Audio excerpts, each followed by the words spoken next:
पति पत्नी का झगड़ा, दिल छू लेने वाली कहानी। संयुक्त परिवार के पति पत्नी में काफी बड़ा झगड़ा हुआ।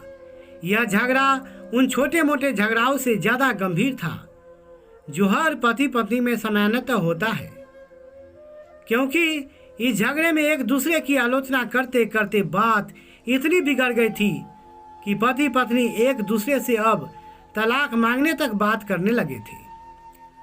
संयुक्त परिवार के बाकी के सभी लोग बहुत परेशान हो गए और वह सब किसी तरह इन दोनों को समझाकर इस झगड़े का अंत कराना चाहते थे। जब सभी के प्रयास काम नहीं आए तो वे लोग पति पत्नी के इस झगड़े को घर के सबसे बुजुर्ग सदस्य यानी दादाजी के पास लेकर गए। जब दोनों पति पत्नी दादाजी के कमरे में प्रवेश किए तो दादाजी ने उन दोनों को बैठने के लिए कहा और फिर पूछा कि बताओ तुम्हारी समस्या क्या है। दोनों पति पत्नी एक साथ बोल पड़े और एक दूसरे पर आलोचनाओं की झड़ी लगा दी। जितनी कमियां पत्नी अपने पति में गिना रही थी उससे ज़्यादा कमियां पति भी अपनी पत्नी में गिना रहा था और कई मिनटों तक यह सिलसिला चलता रहा। दादाजी ने भी इन दोनों को नहीं रोका और इनको अपना अपना गुस्सा एक दूसरे पर उतारने दिया। आखिर में जब दोनों एक दूसरे की बुराइयां करके थक गए और शांत हो गए तब दादाजी ने उन दोनों से कहा, अब दोनों एक दूसरे की कुछ अच्छाइयाँ बताओ। जब अच्छाइयाँ बताने का समय आया तब दोनों ही पति और पत्नी एकदम से चुप हो गए। शायद गुस्से में उन्हें कुछ याद नहीं आ रहा था या फिर गुस्से की वजह से वह एक दूसरे की अच्छाइयाँ बताना नहीं चाहते थे। दादाजी ने यह बात भी महसूस कर ली।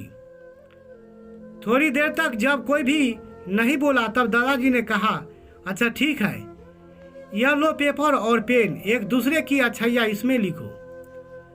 पति पत्नी दोनों ही पेपर और पेन लिया और एक दूसरे से काफी दूर जाकर बैठ गए।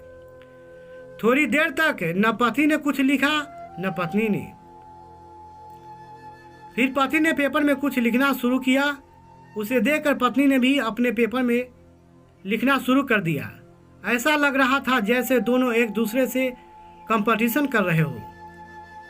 काफी समय तक दोनों ने पेपर में लिखा। जब पेपर लिखावट से भर गया तब दोनों ही अपना अपना पेपर लेकर दादाजी के पास उन्हें देने के लिए गए। दादाजी ने उन दोनों के पेपर ही लेने से मना कर दिया और कहा कि अपने अपने पेपर एक दूसरे को दे दो और अब एक दूसरे के पेपर पढ़ो। पति ने पत्नी को और पत्नी ने पति को अपना पेपर दे दिया। वे एक दूसरे के पेपर पढ़ने लगे। थोड़ी देर बाद पति और पत्नी दोनों के ही आंखों में आंसू थे। पेपर में अपने बारे में लिखी अच्छाइयाँ पढ़कर पत्नी तो फूट फूट कर रोने लगी। पत्नी को रोता देख पति उसे चुप कराने के लिए दौड़ पड़ा और माफ़ी मांगते हुए उसे मनाने लगा। पत्नी ने भी पति से माफ़ी मांगी और माहौल ऐसा हो गया जैसे कभी कोई झगड़ा हुआ ही नहीं था। धन्यवाद। यह कहानी सुनने के लिए आप सबों का मैं तहे दिल से शुक्रगुजार हूँ। इसी प्रकार से आप लोग अपने भाई पे प्रेम बनाए रखिए और यदि यह कहानी अच्छी लगी हो तो अपने दोस्तों में शेयर करें। चैनल पे नए हो तो प्लीज़ सब्सक्राइब करें।